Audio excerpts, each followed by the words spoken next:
Hello, house enthusiasts. Welcome back to House Foundations.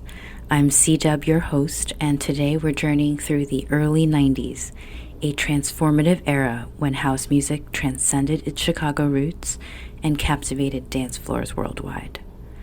From the underground clubs of Berlin to the bustling streets of Tokyo, house music became a universal language of rhythm and unity.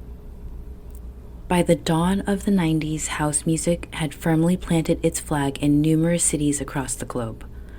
In the United States alone, while Chicago remained a pivotal hub, other urban centers like New York, Detroit, and San Francisco began cultivating their own unique house scenes. Each city infused the genre with its distinct cultural flavors, enriching the tapestry of house music.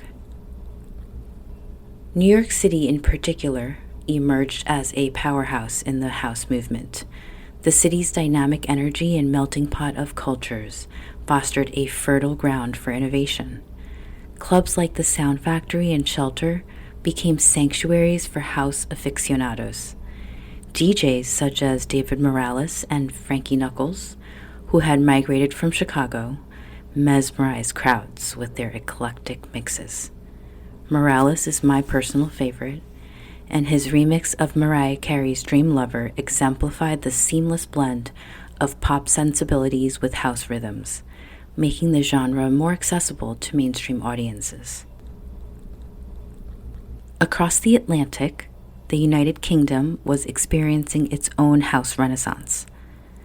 The late 80s acid house wave had set the stage, and by the early 90s, the UK was producing its own house anthems. Labels like XL Recordings were at the forefront, releasing seminal tracks that would define the era. The Prodigy's early work, for instance, showcased a fusion of house beats with breakbeat hardcore, pushing the boundaries of the genre. Meanwhile, in continental Europe, cities like Berlin and Paris were embracing house music with open arms. Berlin's Love Parade, which began in 1989, grew exponentially in the early 90s, drawing hundreds of thousands of revelers. The city's unique history and burgeoning club scene made it a hotspot for electronic music. Parisian clubs, too, were pulsating with house beats, with DJs like Laurent Garnier leading the charge. Garnier's track Crispy Bacon became a staple in the European house scene, known for its driving rhythm and innovative sound.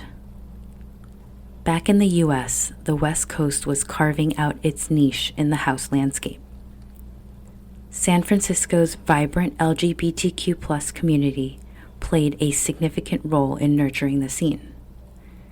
The city's clubs, such as the End Up and 1015 Folsom, became epicenters for house music, with DJs like Doc Martin spinning tracks that blended deep house with elements of funk and soul. His sets often featured tracks like Is the Swing, which encapsulated the West Coast's unique take on the house genre.